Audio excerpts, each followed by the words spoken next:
আল্লাহর হাবিবের ইন্তেকালের পরে সাহাবায়ে কেরাম চিন্তিত, খুবই কান্না জড়িত। ছোট্ট একটা গাঠুরি বেঁধে বেলাল আসছে, হযরত আবু বকরের সামনে দাঁড়ায় বলে, আবু বকর বিদায় দাও, মদিনায় আর থাকবো না। কেন রে বেলাল, কি জন্য মদিনায় থাকবে না? কিসের অভাব, কিসের কষ্ট?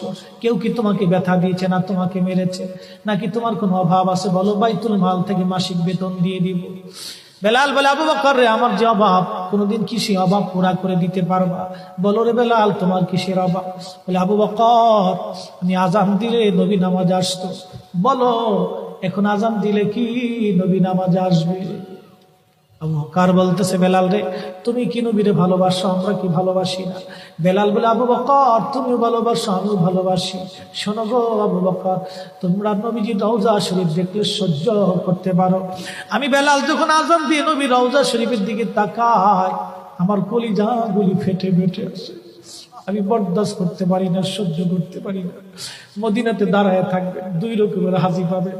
যখন 7 নম্বর গেট দিয়ে বাবু সালাম দিয়ে হাজিরা ঢুকে সালাম দিতে দিতে যায়, কিছু নবীর পাগল আছে, রওজার সবুজ মিনারা দেখলে চোখ বেয়ে বেয়ে পানি আসে। রওজা শরীফে ঢুকলে তারা হাওয়া করে কাঁদতে থাকে, আর মুতুয়াগুলি খালি ধমক দেখে, ইয়া হাতি আল্লাহ বেদা, আল্লাহ আল্লাহ আল্লাহ আল্লাহ শিরকি আল্লাহ বেদা। ওরা কান্না দেখে হাসে, যারা কান্না করে দেশের তিরস্কার করে। বাপ, আমি নিজে চোখে দেখেছি, ওরা যারা কান্না করে নবীর রওজার পাশে দাঁড়ায় দাঁড়ায় এদেরকে দেখে ওরা হাসে। ওরা বুঝে না এরা কি জন্য কান্না করে। কোন হাজি আছে কান্না আসে না, শুধু সালাম দিয়ে চলে যায়। দুই প্রকারের হাজি, এক প্রকারের হাজি নবীর রওজার পাশে দাঁড়ায় চোখের পানি ফেলে বুক বাসায় দেয়, এরাও হাজি। আর যারা শুধু সালাম দিয়ে চলে যায়, এরাও হাজি। আকাশ আর পাতাল তফাৎ।